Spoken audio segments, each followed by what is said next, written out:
Bonjour à tous, bienvenue sur la chaîne YouTube des abeilles de Malesco. Aujourd'hui, on va parler des essaims orphelins. Mais avant de commencer cette vidéo, n'hésitez pas à vous abonner à notre chaîne YouTube. Vous pouvez aussi nous retrouver sur Facebook et Instagram. On vous partage quotidiennement notre travail, nos bons plans, les actualités et on répond à toutes vos questions.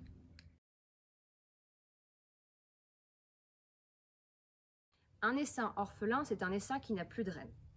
Les signes d'un essaim orphelin, ça peut être vous avez mis du sirop, elles ne l'ont pas du tout consommé. Vous avez mis des nouvelles cires, il n'y en a aucune qui est bâtie. Vous avez un essaim qui normalement est gentil et là s'avère plutôt agressif. Et enfin, quand vous sortez vos cadres de couvain, vous avez uniquement du couvain fermé, des très grosses larves, mais vous n'avez pas d'œufs, donc vous n'avez plus de reine. Les causes de cet orphelinage, elles peuvent être multiples. Ça peut être un choix des abeilles, elles font un reménage, la reine est trop âgée, ne pond plus bien, ça ne remplit plus les conditions requises pour que la colonie se développe bien, donc elle la tue. Vous avez aussi au niveau de l'essaimage. L'essaimage, c'est une partie de la colonie avec la reine qui quitte la colonie pour en former une nouvelle ailleurs. Donc effectivement, elles ont refait des cellules royales pour avoir une nouvelle reine vierge, ou vous avez une reine vierge dans votre colonie, elle n'a pas commencé à pondre. Après, vous avez aussi, ça peut être de votre faute. Quand vous sortez un cadre, vous le frottez trop contre un autre. Donc vous avez écrasé la reine, vous l'avez blessée, elle ne peut plus pondre, donc les abeilles vont la tuer, ou elle est morte, donc votre essaim se retrouve orphelin.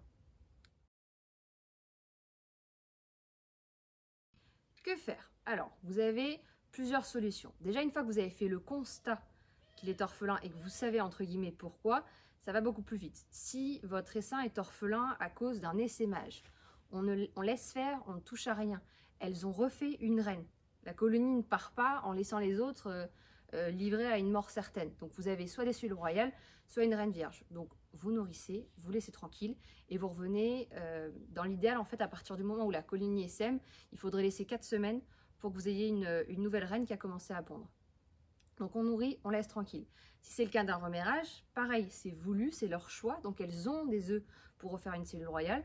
Donc pareil, on laisse 4 semaines et on vient nourrir une semaine sur 2 en fonction de la météo, toutes les semaines si vous avez une météo pourrie et qui pleut, pour qu'elles puissent rebâtir tranquillement et qu'elles puissent accueillir leur reine dans de très bonnes conditions. Après, si c'est un orphelinage accidentel entre guillemets, parce que vous avez un peu abîmé la reine, hein, ce qui arrive, on l'a tous déjà fait. Dans ce cas-là, il faut vérifier qu'elles aient les conditions requises pour refaire une reine. C'est-à-dire, est-ce qu'il y a des œufs sur votre cadre entre le moment où il a été pondu et 48-72 heures après, elles peuvent refaire une cellule royale. Si oui, vous laissez faire, elles savent très bien faire. Si vous n'avez pas ces conditions, ou que vous voulez accélérer le processus, il y a plusieurs possibilités. La plus lente, entre guillemets, c'est la cellule royale. Vous mettez une cellule royale qui a J+10, il faut attendre encore 2 semaines et demie, 3 semaines avant de venir vérifier la ponte de votre reine. Si vous mettez une reine vierge, vous attendez 2 semaines et demie pour vérifier sa ponte. Vous mettez une reine fécondée, c'est le plus rapide. En fait, vous insérez une cage à reine avec la reine fécondée et son escorte. Elles vont la libérer.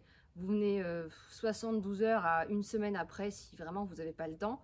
Et normalement, si tout va bien, elles ont libéré la reine, elle a commencé à pondre et le problème des seins orphelins est réglé.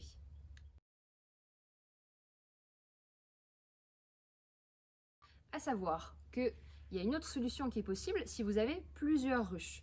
Une ruche très populeuse, c'est-à-dire qu'elle a plus que 3-4 de couvain, elle a suffisamment de réserve, vous avez beaucoup d'abeilles, vous pouvez lui prendre un cadre de ponte pour que votre essaim orphelin refasse naturellement une reine. Ça, c'est possible quand vous avez plusieurs ruches. Il faut savoir aussi que si vous utilisez la méthode des cellules royales ou des reines vierges, il faut avoir d'autres ruches présentes ou alors avoir suffisamment de mâles dans votre ruche pour que la reine puisse se faire féconder. C'est les conditions requises pour que tout se passe bien et que vous ayez une nouvelle reine dans votre essaim. Et voilà, j'espère que cette vidéo vous a plu. N'hésitez pas à nous poser toutes les questions en commentaire, également sur Instagram et Facebook. On y répond, on revient vers vous et moi je reviens semaine prochaine avec une nouvelle vidéo.